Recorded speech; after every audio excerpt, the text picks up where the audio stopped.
Bonjour, vous êtes sur le site de la victoire, communément appelé Ndamli. Et vous avez bien fait de choisir ce site à partir duquel vous allez tout le temps gagner et avec panache.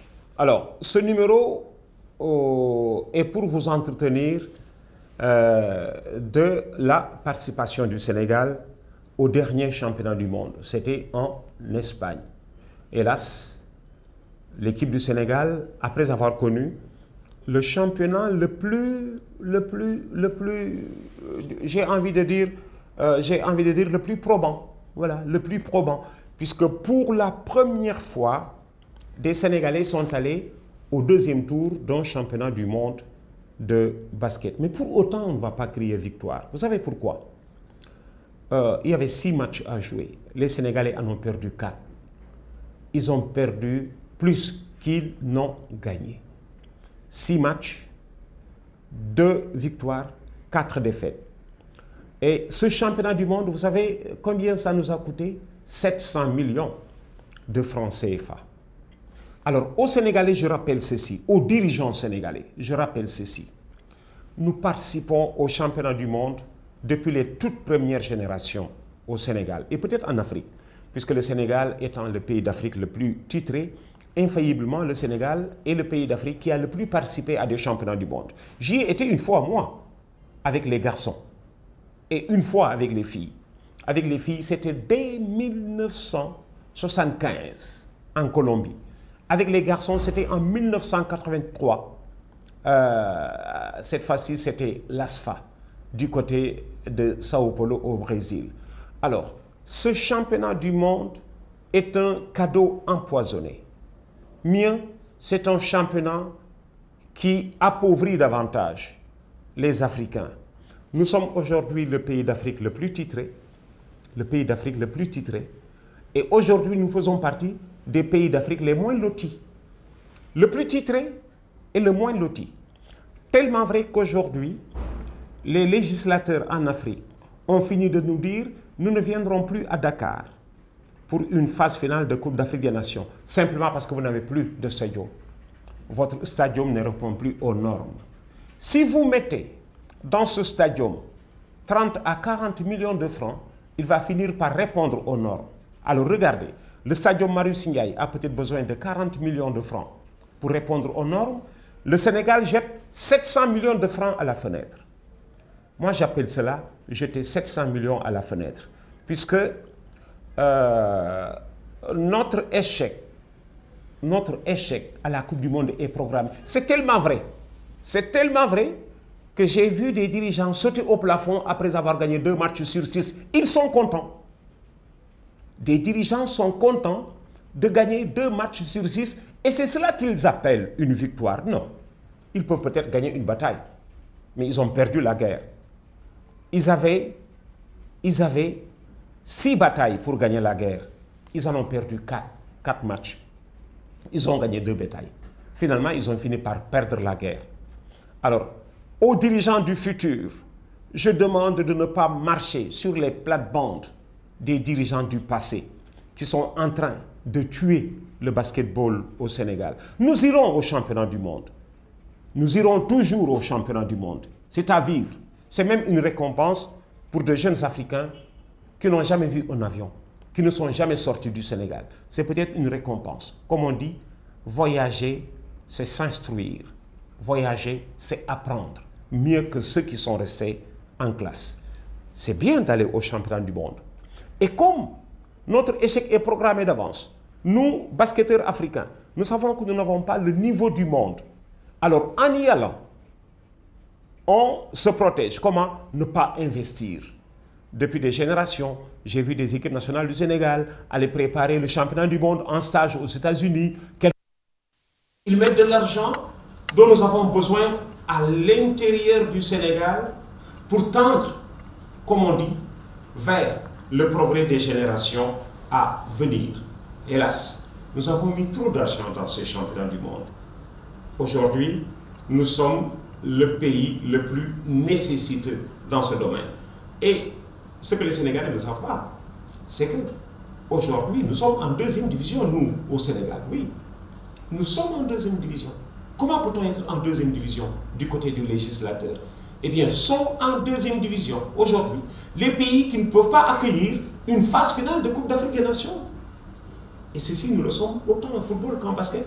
Mais nous sommes sur le basket. Nous sommes en deuxième division, puisque nous ne pouvons pas accueillir.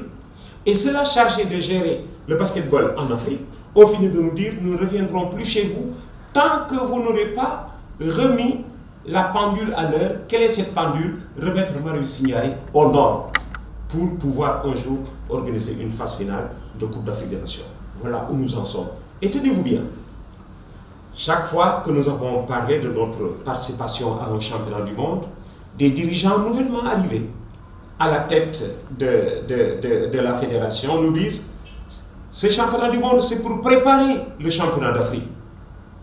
Voilà comment ils justifient leur engagement vers le monde, engagement coûteux, 700 millions cette année pour aller en Espagne, 2014.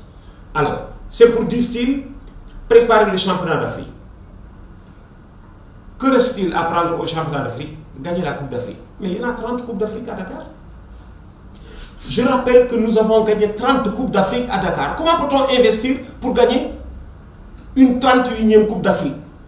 À quoi ont servi les Coupes d'Afrique du passé? Rien. Une Coupe d'Afrique, c'est un trophée et des médailles. Il n'y a pas de dividende. Le Sénégal met 700 millions au championnat du monde, rentre gredouille. Si nous gagnons la Coupe d'Afrique, disent-ils, comme c'est pour préparer la Coupe d'Afrique, le championnat du monde, mais on a mis 700 millions pour préparer un championnat d'Afrique que nous avons gagné 30 fois. Et j'ai du plaisir à rappeler les 30 Coupes d'Afrique que nous avons gagnées. Les garçons, 7. Les filles, 11, ça fait 18. Les juniors garçons et juniors filles, ça fait 20. 20 en nation. Les 10 autres ont été gagnés en club. 3 clubs sénégalais ont gagné la Coupe d'Afrique. ASFA, 3 reprises. Jeanne d'Arc et Police. ASFA, Jeanne d'Arc et Police. 5 Coupes d'Afrique en garçon. Du côté des filles, bon, fonctionnaires, éduques, se partagent le reste. Est-ce que ce n'est pas plus de 30 Coupes d'Afrique? Je crois. J'ai arrondi à 30, c'est peut-être 32. À quoi ont servi ces Coupes d'Afrique que nous avons gagnées? Rien. Sinon, nous avons mis de l'argent.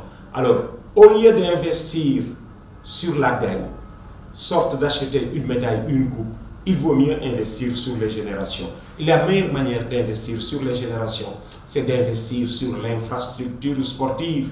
Les jeunes vont grandir, ils vont monter sur cette infrastructure, ils finiront par gagner dans 10 ans, et vous aurez gagné 2 fois. Et le trophée que vous avez failli acheter il y a 10 ans à des coups de millions, et l'infrastructure. Tenez-vous bien, il y a 30 ans, nous gagnions des Coupes d'Afrique. C'est parce qu'il y a 30 ans, nos adversaires n'avaient pas ce que nous avions à l'époque. Marius Ndiaye. Maintenant, ils ont mieux que Marius Ndiaye, ils nous battent. À commencer par le Mali, qui est venu gagner une Coupe d'Afrique à Dakar, auprès de l'équipe la plus titrée en Afrique. Les Lions, les Maliens ont gagné. Quand ils ont eu une installation meilleure que celle de Marius Ndiaye, les Maliens sont venus gagner à Dakar. Et qui encore? L'Angola. L'Angola, quand nous gagnions en 1983, l'Angola était avant-dernière, devant la Mauritanie. 30 ans après, Angola a 5 fois ce que nous avons, 5 salles de basket. Et voilà comment les Angolais ont gagné 9 Coupes d'Afrique sur 10 en 20 ans. 9 Coupes d'Afrique sur 10. L'autre perdu, c'était à Dakar en 97, quand le Sénégal les éliminait en demi-finale pour battre le Nigeria en finale. Attention, ressaisissons-nous. Nous sommes sur la mauvaise pente. Nous sommes sur une voie qui ne mène pas au succès, mais, comme on dit, à la catastrophe. Si on ne se ressaisit pas à temps, le basketball sénégalais va se retrouver un jour dernier dans le continent. Il faut de l'infrastructure, nos dirigeants ne le comprenant pas, sautent haut et fort pour lever les bras au ciel. Nous avons gagné. Qu'est-ce qu'ils ont gagné? 2 matchs sur 6 en Coupe du Monde. Parce que jamais le Sénégal n'était allé à un second tour de Coupe d'Afrique, de Coupe du Monde de football. Alors si ce sont ceux-là nos dirigeants, nous sommes à leur trompée de dirigeants. Merci d'avoir choisi ceci. Alors, je peux vous rappeler peut-être les matchs du Sénégal. Le Sénégal qui perd face à la Grèce, 87-64, qui bat le Porto Rico, 82-75, qui bat la Croatie, 77-75, qui perd devant l'Argentine, 81-46, qui perd qui perd devant les Philippines 81 à 79. Tout le monde a battu les Philippines et nous, les Philippines, nous ont battus. Et les dirigeants crient victoire. 81-79 après prolongation. Et en huitième de finale, nous avons été balayés par l'Espagne. 89 à 56, Espagne éliminée à domicile par la France avant-hier par 13 points d'écart. Voilà. Voilà le constat. La meilleure manière de convaincre, c'est de venir avec des statistiques, de faire toucher du doigt aux législateurs le mal qu'il est en train, un tout petit peu inconsciemment, d'orchestrer. Merci d'avoir choisi ce site Ndamli. C'est aussi le site de la vérité. Et voilà comment nous débouchons toujours après la vérité sur la victoire. Ce site, c'est le site Ndamli, celui de la victoire. Vous avez bien fait de choisir ce site. Du coup, vous êtes au parfum de tout ce qui va se passer demain, ou en bien ou en mal. Et si c'est en mal, vous aurez fini de prévenir ceux-là qui sont placés à la tête des infrastructures. Merci d'avoir choisi. Bonne continuation. À la prochaine pour un tout autre numéro.